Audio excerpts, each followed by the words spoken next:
Yo, what's up, people? Welcome to the channel where we talk about music licensing, music business, and music production. If you guys love any of the previously mentioned, make sure y'all subscribe, man, so y'all can stay up to date on all my latest content. Let me know if y'all can hear me all right. Let's get this countdown thing out of my face. What's good? Let me know where y'all from, man. As you guys are coming in, let me know what city you're from. Lawrence Yancey, what's good, man? Glad I can share the knowledge. What's up, Mario Anthony? Good to see you in the stream today. DJ Photo Chick, what's up?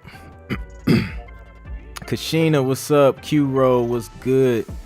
Chicago's in the building. Dope. So I take it you guys can hear me. That's what's up. To answer your question, Mario, what kind of camera am I using? Right now I'm using a Sony A6600. And I got a Sigma 30 millimeter lens on it. So that's the cam I'm using at the moment. Bloomington, Indiana, that's what's up. I literally just drove through Indiana last week. Kashina from Milwaukee, what's up? Thank you, Mario. I appreciate it, man. I'm loving the Sony cam. Like my previous camera was a Canon, and it was cool, but it was it was like a T3i or T4i, not a T3i, T4i, and it still shoots like great video and photos, but the thing that was killing me was the autofocus. Like the autofocus on the Canon is super slow. So the Sony, they kill it when it comes to autofocus, like especially when you're shooting content and you're moving your head around. The Canon's like really slow to kind of pick up on that, at least the one that I have. So this one, it picks up way quick. I just set it and it just scans my face and eyes and all that stuff, and I don't really have to worry about it, and everything stays focused, so I can just focus on shooting content. So that's the Sony A6600. Love it. Shout out to Sony. Dope stuff. So we got, let's see, El Paso, Texas, Canada, Ontario, Detroit, Michigan. What's up, Devin? West Laycock. Mario, yeah, man, it was a bit of an investment for sure. But I've had, like, I mean, when I get a camera, usually I don't get one for like a long time. And I had my Canon for, man, dude, I think I got that joint around 2000. When did we move? I moved here 2016. I probably had a joint like 2014, maybe 13. No, not 13. Probably 2015. So I had it for about 5-6 years. So hopefully this one will last just as long. What's up, Tiny? So look, man, I'm here. I'm an open book for like the next hour. So hit me up with some questions, man. What questions do y'all have? What struggles do y'all have in music licensing, music production, or music business? I'm here to help. And drink water.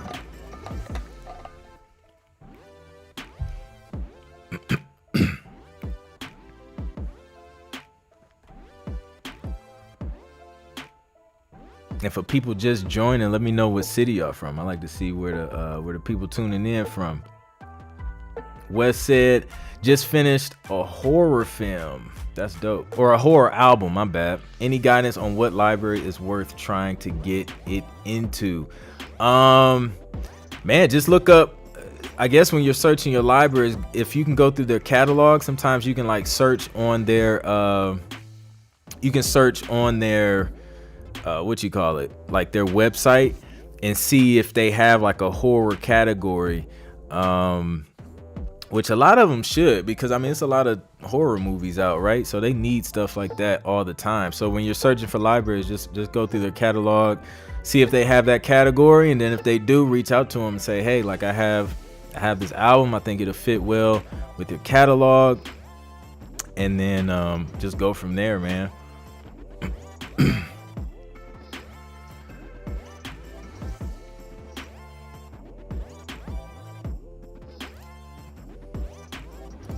Rick Price, are you with ASCAP or BMI? I am with CSAC.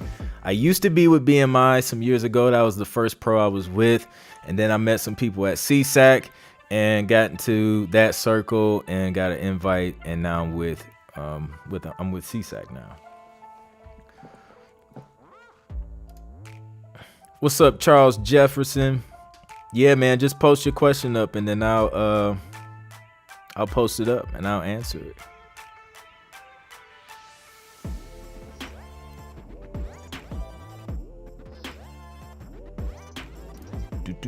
Mario Anthony says, I just started publishing my music and need to know what to work on to get it licensed. Ark of Oz, Atlantis. There should be some video of the song, YouTube as well, Spotify, all of that. Okay, so you just started publishing your music and you need to know what to work on to get it licensed. So let's start with step one, making sure well, the music is already out there. That's done. Now I would say now you just got to reach out to libraries and find libraries that fit the kind of music that you put out, right? So now you just want to focus on searching music libraries, focus on searching music licensing companies, and reach out to them like every day until you start hearing something back from those companies.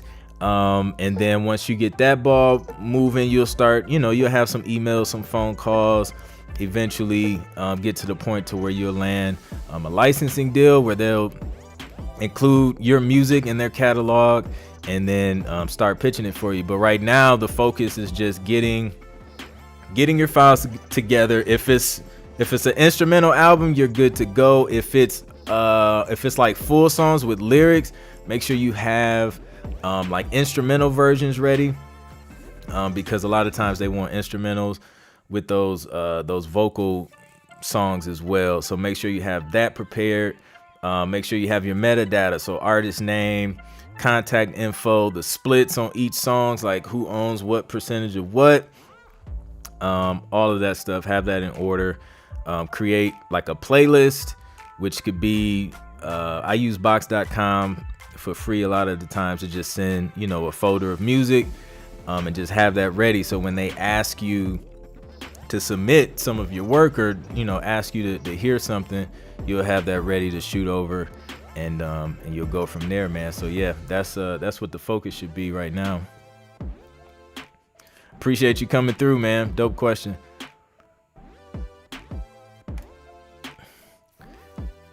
Tiny Tsunami says, if cues with vocals are accepted by a library, can the artist still perform the song on the road and collect performance royalties?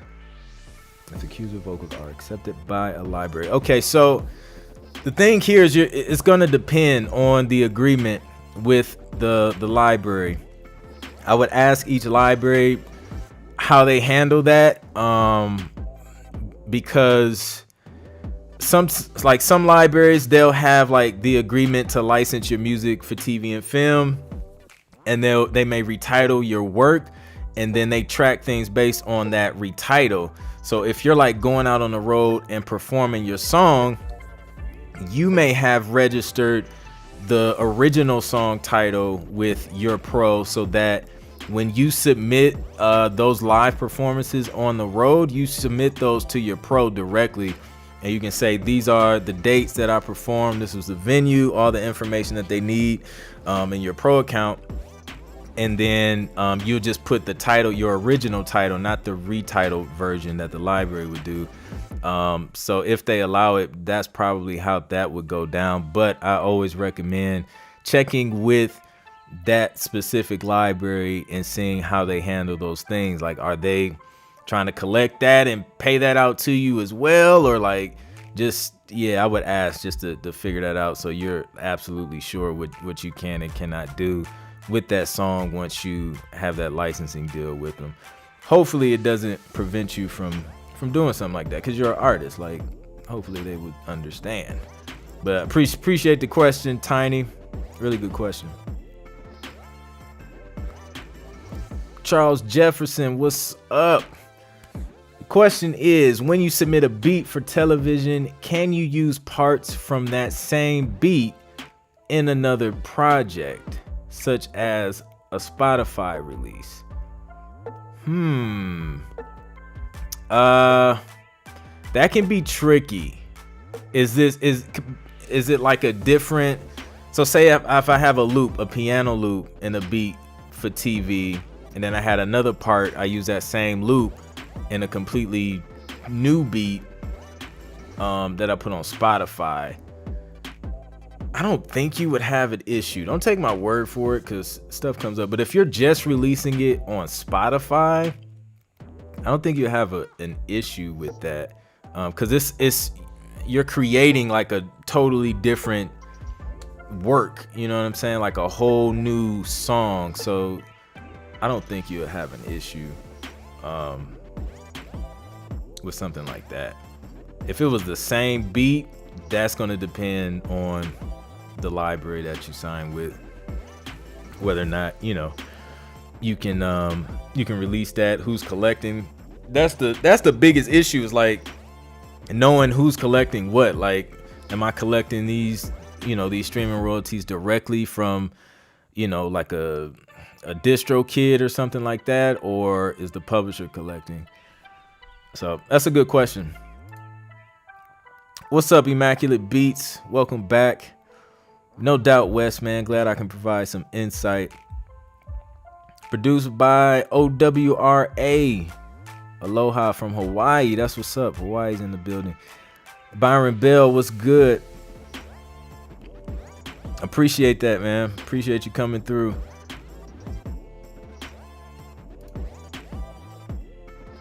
Produced by OWRA. Is it OWRA or Aura?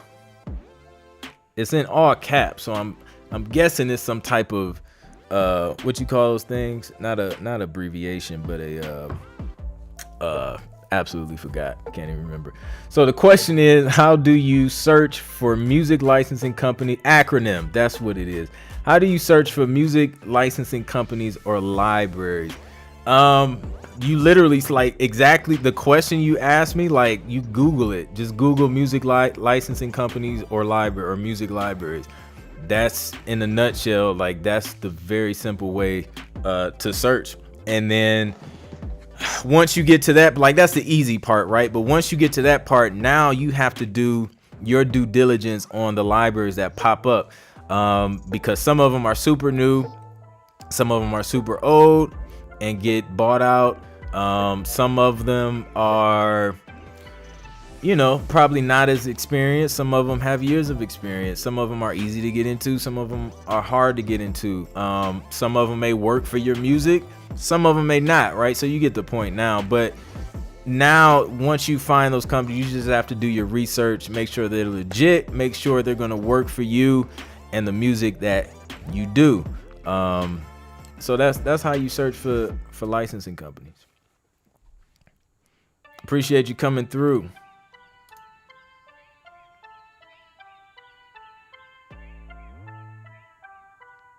What's up, Rick Price?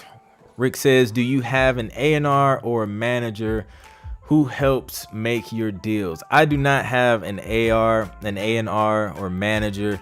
I do everything myself. So I'm reaching out to companies myself. Trying to find contact for supervisors myself, just doing everything myself. I don't know, like, I like it personally. I think I don't know. I honestly enjoy reaching out, trying to find new contacts, build relationships with them. And yeah, that's just what I do. That's what I've been doing. And it also gives me insight to be able to help you guys more, by being able to do each part of this process. So I've done it over and over again. So I'm able to help you guys a little bit more that way, versus just passing everything off, having a manager do everything, and I'm just sitting here making beats and have no idea what's going on around me. So yeah, it's just me.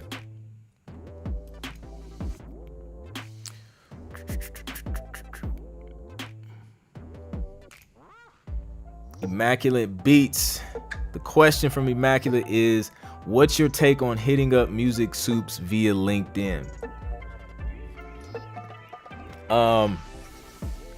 I think it's cool. I think LinkedIn is a great platform for professionals. You still have to follow the same rules of, treating people like humans and not spamming and adding value in some type of way. Even with LinkedIn, but I feel like it's a little, I won't say easier, but I feel like LinkedIn messages are taken a little bit more seriously with the right approach versus, like an Instagram DM, which can easily be bypassed. So I say give it a shot. You know what I mean? Like any platform, like anywhere where you can find some contact information and try and get in touch with a music soup or somebody who can make a decision on getting your music placed is worth a try. And then, just document the results that you get.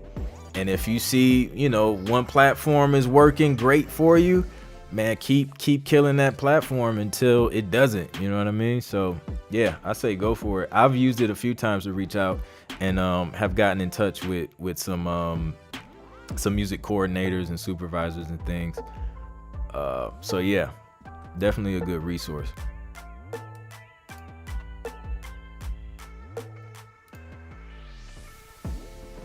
Kashina says, I'm registering a new project on BMI and want the music to be added in film. I'm at the recording U screen and it asks for production title. Do I fill this out now or when it's actually picked up? Yeah, you won't fill that out now. If it hasn't been placed in a film, and you're just registering the song just as, or the song or the project, the album, whatever, you don't have to put that, like the production title or anything in there now. That's usually like if they're registering something that literally like this was specifically made for this TV show, then you could put that, but no, you don't have to. What happens is if it is placed in a film or a TV show, they'll create what's called a cue sheet, and then they send those cue sheets. The production company sends those cue sheets off to your pro, and then your pro pays out the royalties based on the title that either you registered or the music licensing company that placed that music for you registered. So hopefully that helps you. Thank you for coming through and asking the dope question. Jason Burns, what's good? Jason says, are there any possible TV placements that can be achieved with sample-based boom bap music? Are these samples that you made personally or samples that are like from records, like release records that are out? If this can go down two ways. If these it went out a little bit, but it's gonna be hard, if even possible, because it's just like a lot of people don't want to deal with the licensing side of that. If there's a lot of like sample based, unless they have like a budget and time to clear all that stuff. Usually that would not be the first place I would start. If that's the vibe that you do, I would try and create stuff that has that same sample based vibe, and then just kind of go from there. But yeah, samples can be a headache in licensing, man.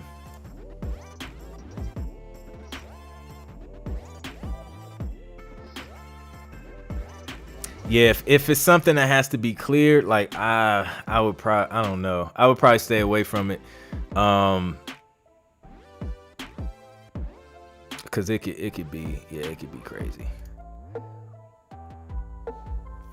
What's up, King Dave NBA?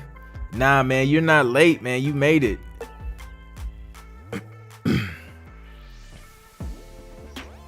Aura. Okay. Or Aura.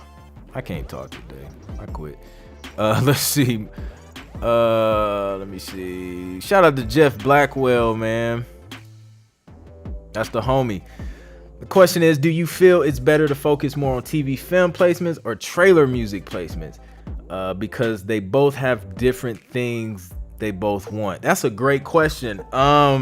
It depends on what you want to do personally. Like that's gonna be like a per producer composer situation, because like if you love doing trailers and stuff, then you can focus on that, because that's like a whole lane in itself from, you know, your regular TV instrumental background cues and things like that.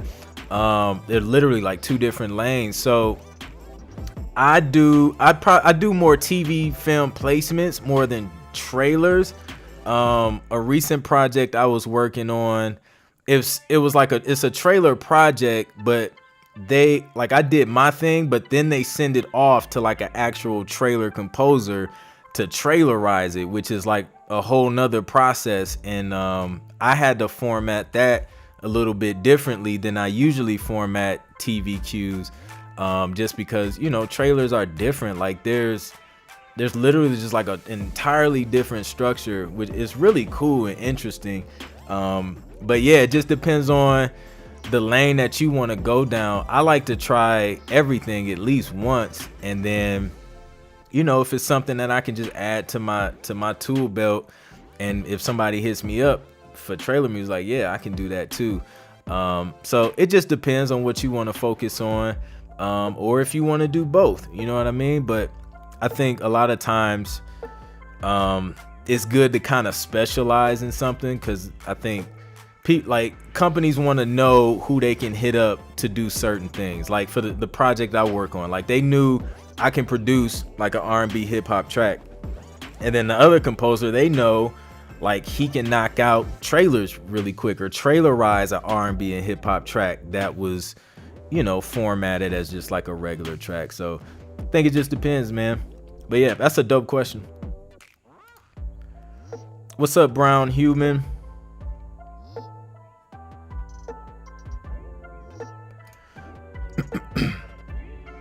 Mario says, am I allowed to use a trailer effect Whoosh to add power to the music from a sound library like 8dio?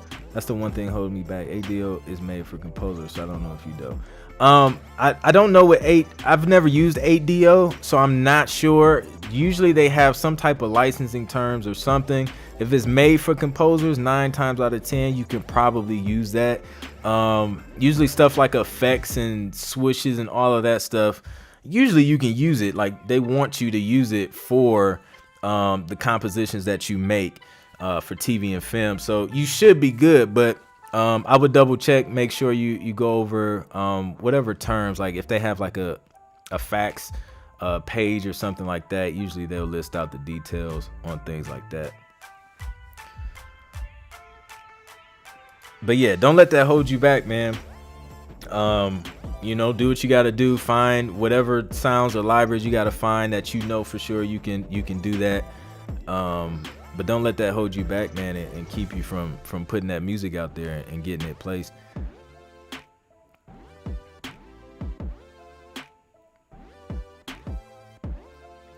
All right, let's see.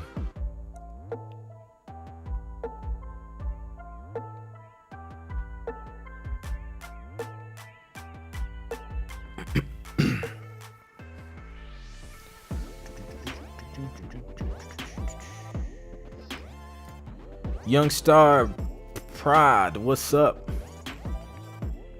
Thanks for coming through.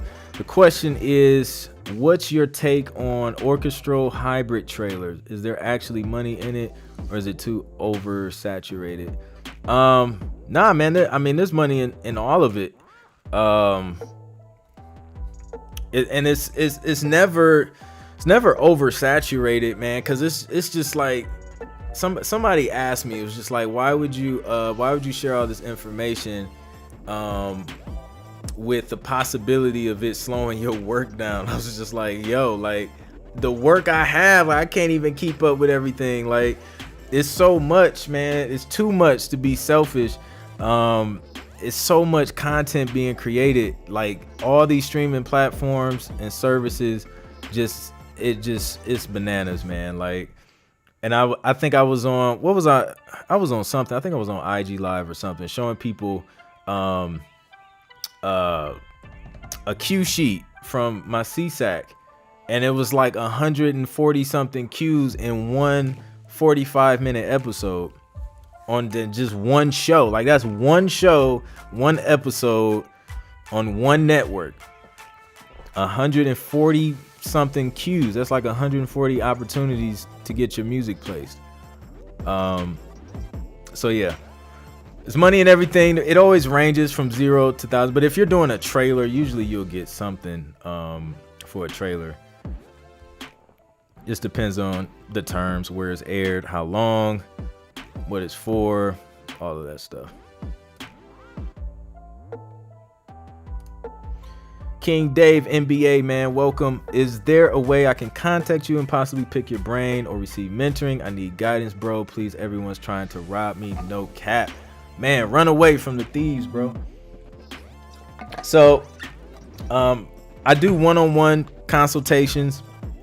If you want some time and like some personal one-on-one mentoring, I do hourly sessions. Those can be booked at the website, the link below. So that's how I do that. That's the best way to do it.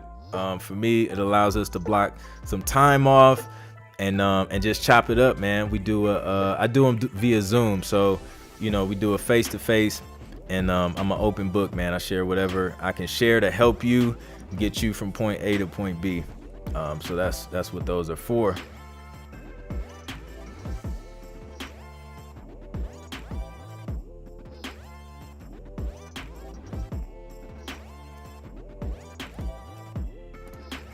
Got one from Lonnie Davis. What's up, Lonnie? Thanks for coming through. The question is, what if you're trying to get anime TV show placements? So find the anime TV shows that you think your music will work well for. Go on some site like IMDb or Google who does the music for whatever the show is, and then like become a stalker for like the next 24 to 48 hours and find out like who's a part of the music for that show. Once you find that out, then you can start finding contact information, start reaching out to them. Maybe there's a music library that handles music for those kind of shows and specialize in it. So you just have to do that research to find out who's working in the music department, who's placing that music, and get it out there. Appreciate you coming through.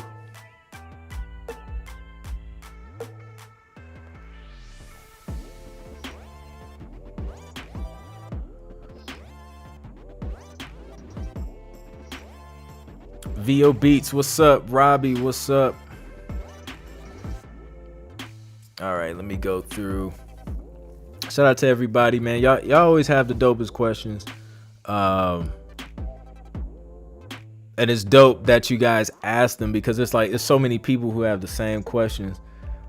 And that's why I do it on here, because I know like a lot of people can benefit from hearing you guys' question here on YouTube and the podcast. I post these on the podcast as well. Music is My Business podcast. So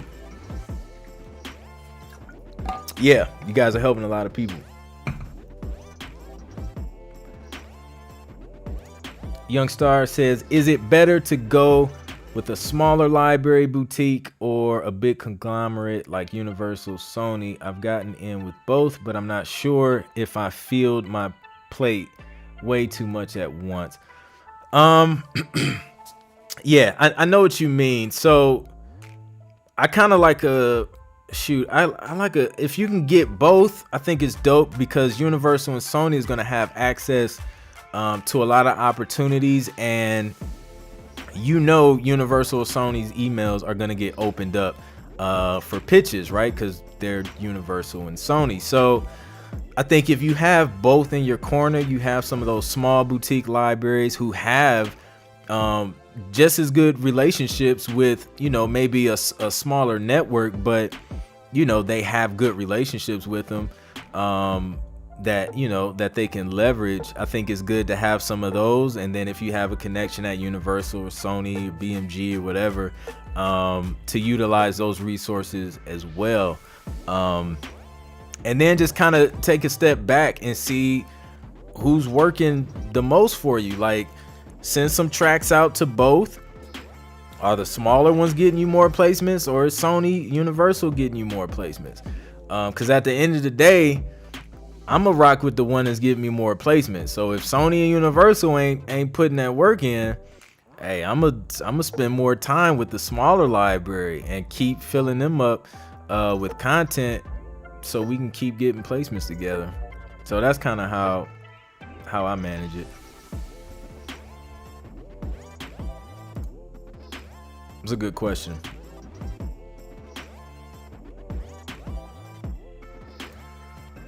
Winfred, what's up, bro? Absolutely, man. Appreciate you coming through. Royal J voiceover, thank you. I appreciate it. Glad you guys are enjoying the info.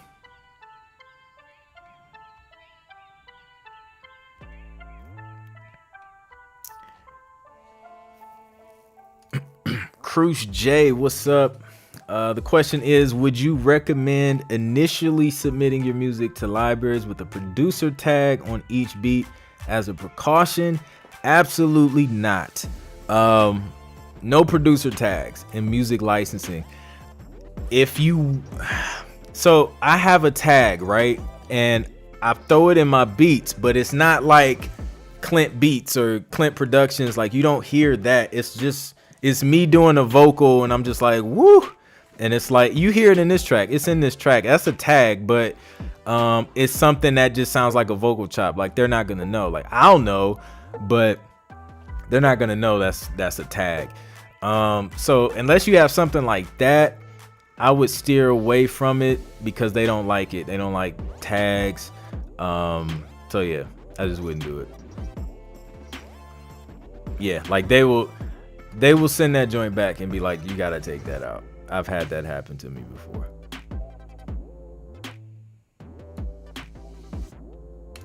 Shout out to Youngstar. He's absolutely right. Chance drops. All of those are cool.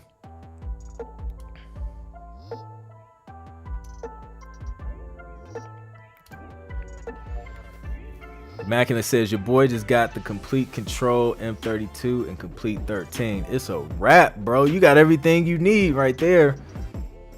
Man, Complete is complete. Like, it's everything, man. Like, everything I use, especially for TV and film, man, it's either Complete or Omnisphere. It's coming from those two things. Yeah.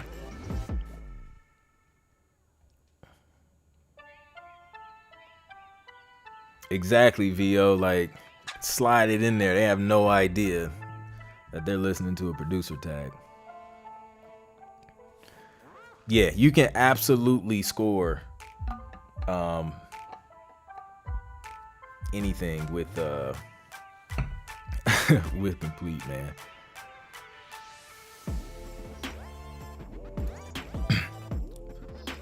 What's up, Ryan? Ryan says, I'm not new to beat making, but I do wonder about the mixing and master process. How do you normally have that handled? I run Studio 1.5 and also Akai Mini Beats. So I mix and master everything myself just to make it easier for when I'm submitting music and stuff like that. So yeah, that just makes it easy for me. So I just learned how to mix and master.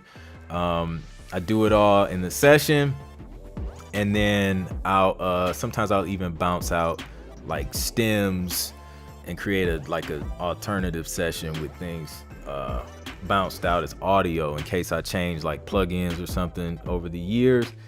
And that's usually how I do it. That way, if they hit me up and it's like, yo, we need this edited, or we need to switch this sound out, can you bounce out another version? Like, I'll already have it all in one session. I don't have to go outside of, to another master mixing engineer to get those versions out. So my turnaround times are like super quick. So that's how I deal with it. I think I've seen another one from Tay. What's up, Tay? The question is, how many library companies should you take on if you already got a response from another company who's interested in your music? So this is what I do, like starting out, or this is what I did. So I would reach out to as many as I could. If I had one that was interested, that's cool. But then I would still line some more up, and I would sign with a handful. So I had a combination of non-exclusives in there, had some exclusive deals, and then I would just kind of spread some tracks out to each one. So I had, five.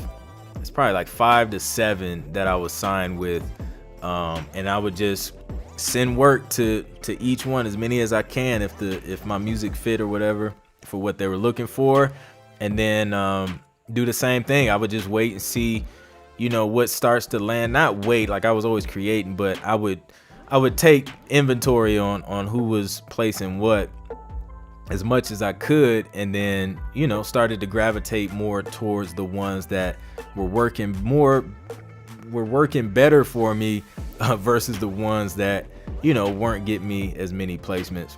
So that's the approach that I took. So yeah, if you got a response, that's cool.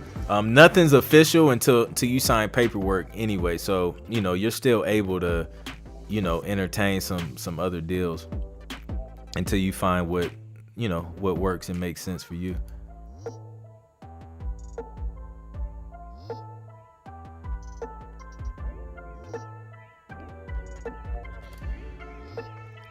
Tiny says, can you share an experience that fired you up, motivated you like crazy about music licensing for TV and film? Man, bro, like my first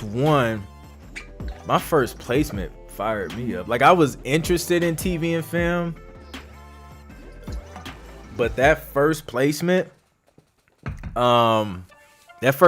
made it a reality, right? So I was with a library, not a library, it was a publisher, exclusive deal. Everything I did had to go through them. It's kind of whack, but they did some TV stuff, and I cranked out a lot of music during those 3 years for them, based off briefs, and like never landed anything until like I think we were getting close to, I think I had maybe like a little over a year and a half left in our deal. And I woke up, was getting ready to go to the gym, and then I had checked the website, because sometimes they have like different briefs, or sometimes they'll post recent placements. And then I seen my picture under the recent placements category, and they was scrolling up, and it said NFL Network, and it was one of my tracks that I got placed on NFL Network Thursday Night Football during some highlights. That fired me up. Like, that moment was super dope. I was late to the gym, but I made it. But I was geeked. Like, I don't even think I worked out for the whole time. I was like, yo, I gotta get to work. But that fired me up. So that one placement, I think they used maybe 20 something seconds. But over time, I ended up making like $500 to $600 from that one placement, because once the NFL Network used it, then it got picked up by Fox Sports. Then they started using it, and I ended up making like $600, like from 20-second clips of music being used on those networks. So I was just like, yo, like that's just one. So I was like, man, like if I can do this multiple times and just keep adding tracks on tracks over the years, it can add up. So that fired me up. I was just like, man, I gotta see what this is about. But I was frustrated because it was the deal. It was an exclusive deal, so I couldn't send music to anybody else. Like, and I feel like they weren't really putting in a lot of work, like based on the opportunities that I was seeing out there, just on my own research. And that's when I was just like, okay, once I'm out of this deal, like I'm about to go hard, and I'm gonna try and get 10 TV placements in a year. And then that's when I started documenting my journey, seeing how long it would take me from like the start till however long it took me to get 10 TV placements. And I just, documented everything on what I was doing, what I had to do to make sure the music was ready, how to find the companies. And that's what I did. And then like a couple years ago, and I just turned it into a course to help other people do the same thing. So yeah, that fired me up. I went and got some Chick-fil-A. I got the large lemonade too. That was a good question, Tiny.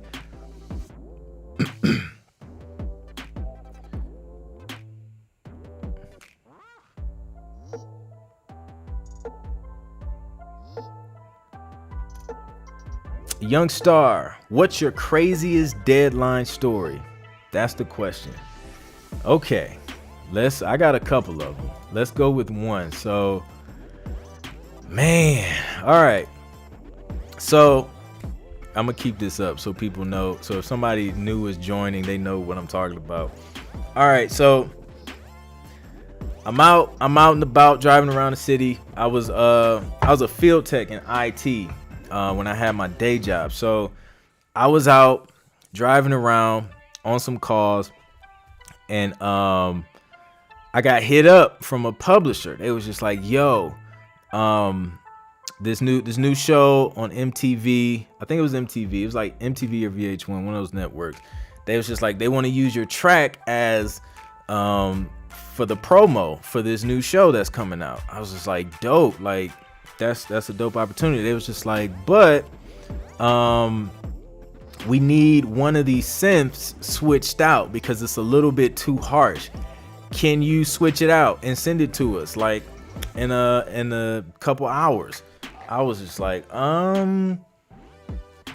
shoot. I was like, I can't say no, right? But I'm like, I'm in the middle of Atlanta right now. I live way up north of Atlanta, so I'm like, okay. I was like, yeah, no problem. Like, emailed him like his note. Like, I'm sitting at home ready to bounce these tracks out, right? So I was just like, yeah. So the call I had finished up. I think either I had another one later or that was going to be my last one. I think I had another one later, but I had enough time in between the call that I was on and then the next stop that I had to make. So I drove back home. Like I rushed back home and I was just like, okay, I'm going to try and knock this joint out. I know I still got the session. So I opened up the session, right? This joint was done like, man, it was probably like 4 years old. They hit me up about a track that was 4 years old. So I opened up the session. It's fun because I went through at least 2 computers in the last 4 years. I had a Mac desktop and then I had my MacBook. So I went through a couple computers. So I lost some sounds during that process. So now I'm like, yo, I don't have any of these sounds, like these plugins. So I was just like, okay, clock is ticking. By this time, I only have like an hour left. So I go through each track and I have to find sounds that sound similar to the original track. So I only have a WAV file of the original track. So I'm listening to the track, like singling out mentally each track, trying to find the sound that sounds most similar to each sound on this track. It was bananas. So I'm going through that. Luckily the drums were good because I bounced them out as audio, and I learned a lesson after this joint. But so I finally got most of the sounds matched up, even though they were in totally different plugins. I matched them up, changed the sound that they wanted me to change, and then sent it off within that 2-hour window. And I was just like, and I had to like kind of remix it as well, because again, I didn't have some of the mixing plugins that I was using. So I had to like literally re-input all the sounds, refine sounds. Like I was going through sound by sound, had to remix the joint, remaster it, then bounce it out, bounce the stems out again, and then send it to them. And I made it. I met the deadline. Got the promo placement. That was the most insane deadline that I had to do because of everything that had to go into getting it. And they didn't say, I was just like, yo, like, I wonder if they gonna notice the difference. They did not notice the difference in the sounds, in the mix, nothing. Like, they didn't say anything. So yeah, it was crazy. Like, that was some hustle. No excuse mentality work right there.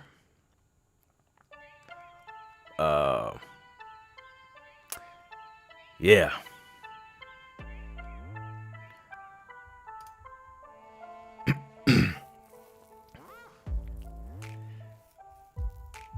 Now I gotta find the question so I can take it out. There we go. So this is another question. What do you think about Soup's music libraries, publishers who wants a cut of your writing share? I've heard of it. So this is and I've done it as well with just depending on the deals that I have with the team of producers that I work with personally. We'll do, a 50-50 writer share cut. Because something like the publisher will take 100% of the publisher share.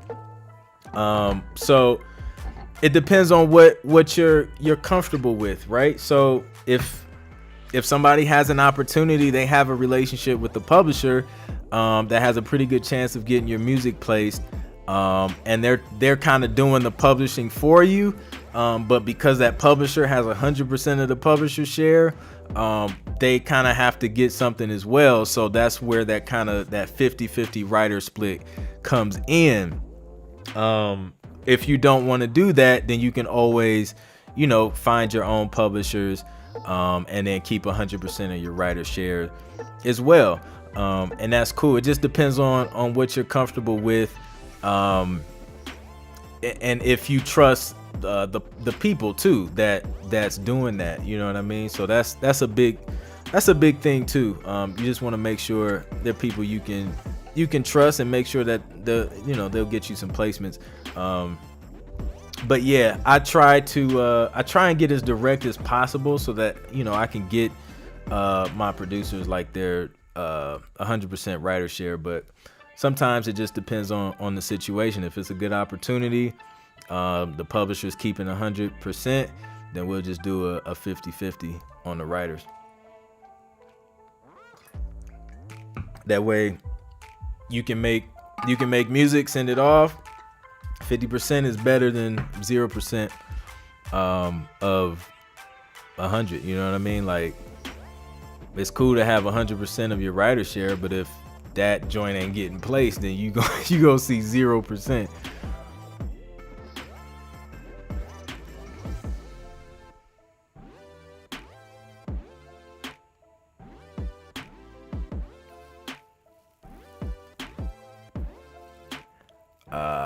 Yeah, so I'm just reading through the comments.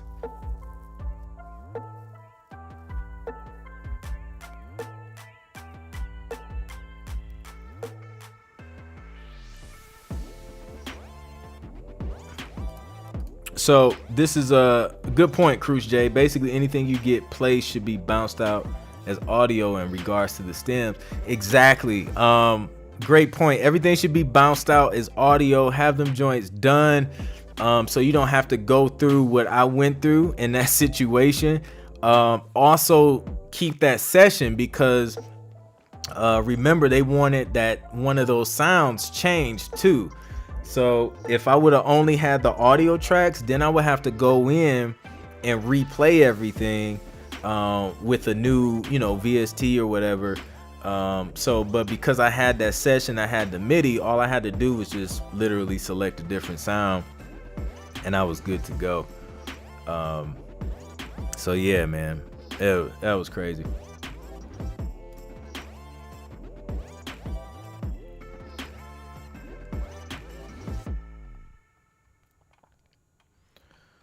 What's up, Steven? For someone new starting out, what's the main thing they should be focusing on? Quality music, man. Focusing on making sure your structure and everything is legit. And then once you know you have, some solid music, where the mix is good and master is good. It doesn't have to be like Grammy award winning quality mastering, right? Just something that it doesn't sound super low in volume, or it's not super clipping, but just, comparable to some of your favorite songs. If you play something in iTunes or on Spotify, like play your track next to it. Does the volume sound kind of even, or is yours way down here? Just do that comparison. And then once your music is good and solid, then it's time to start finding music licensing companies who want your music, and who place a lot of the kind of music that you make. So those are like the first two things to really focus on when starting out. Appreciate you coming through, Steven.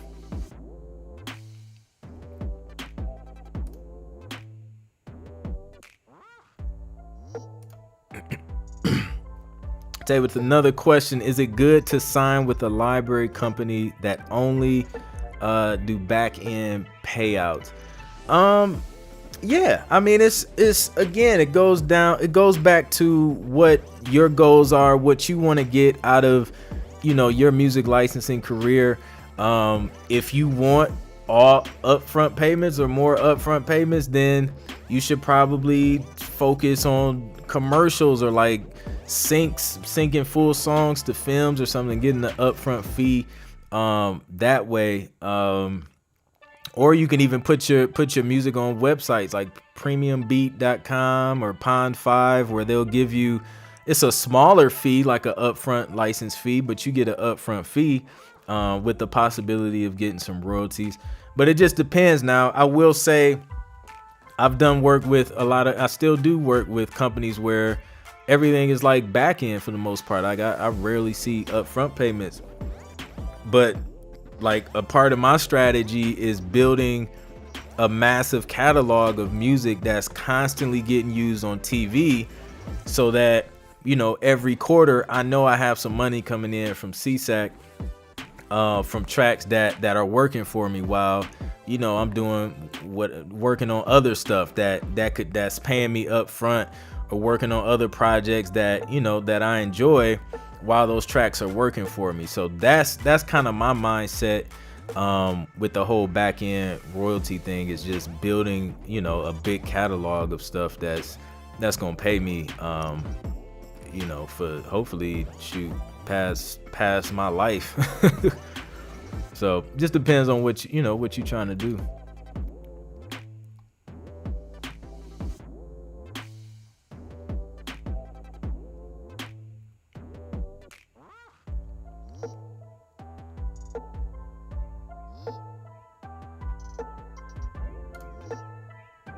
Young Star said, how many years realistically to make full-time income in this business?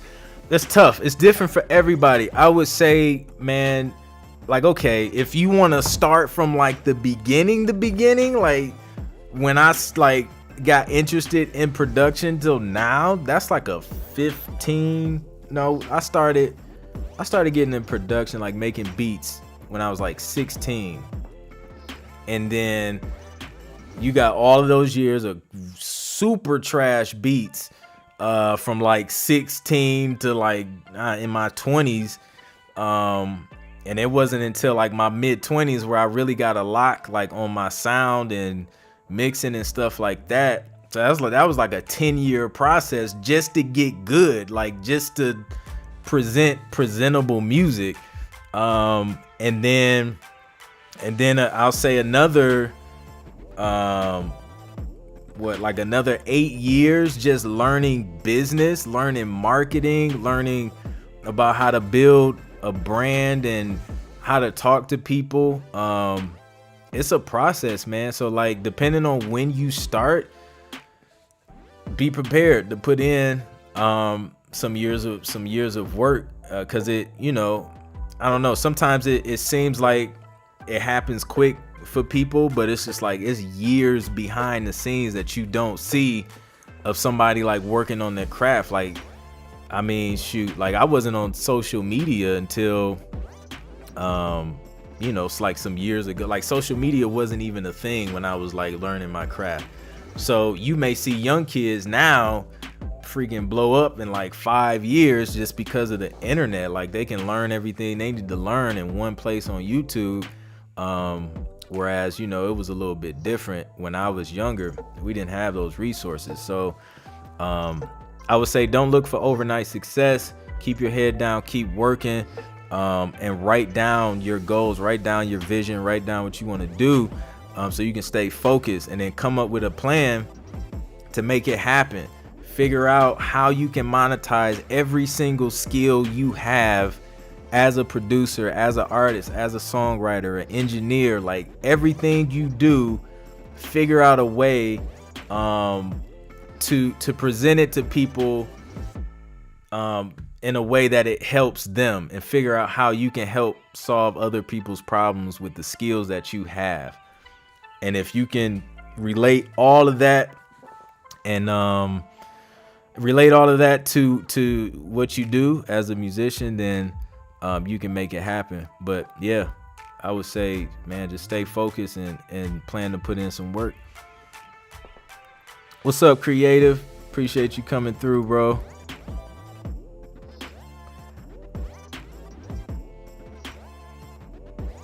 Man, yeah, a lot of hours.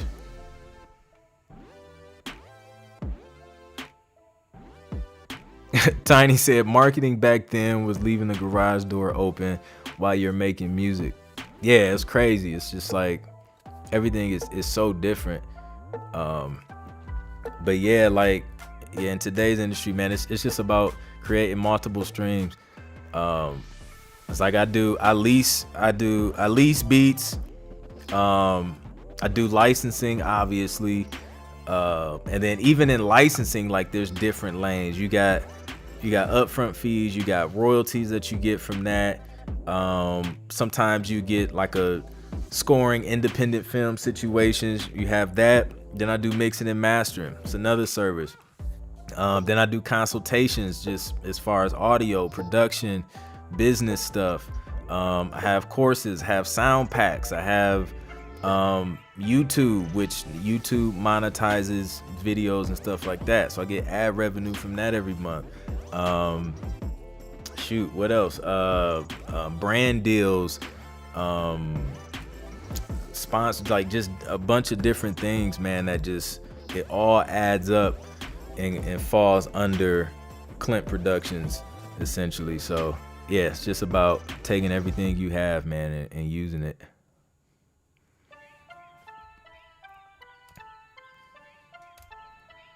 Yes, I have 3 tips specifically. It's on my Instagram page. If y'all don't follow me on Instagram, make sure y'all follow me, man. I posted it. I think it's not the most recent post that's up now, but the post before that.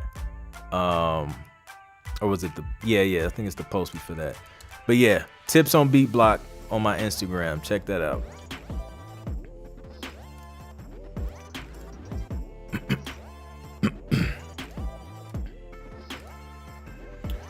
What's up, Jake? Jake says just downloaded your 6 steps to TV placement, so detailed yet so succinct. Thank you for the game. Excited to dive into your other materials as well. Thank you, man. I appreciate it. And glad that helps, man. Like, that's what I'm here for, man. For everybody who doesn't know like how to get started. Like, and that's like one of the biggest challenges for producers and artists and songwriters. Is like, honestly, it's like you hear the music all the time on TV when you watch it, but you never think like, oh, this can be my music. How do I do that? So that's what this 6-step guide to help you do and see, what those steps look like, what you have to do to get that process started. So that's it, guys, man. I'm about to hop off of here. Thank you again for coming through the live and asking these dope questions. If you like the information, definitely be sure to like, share, and subscribe. And also, I'm gonna give you guys this coupon code, man. I'm having a flash sale today. Everything is 20% off. So if you go to shop.clintproductions.com, everything is 25% off if you use that code today and today only. So if y'all need mixing courses, music licensing courses, how to structure your music for TV and film, how to crush it on YouTube, how to market on social media, I got all those courses on that joint. 25% off today. So grab whatever you need, whatever you feel like will help you. And yeah, man, let it help you. Until next time, y'all, I am out. Peace.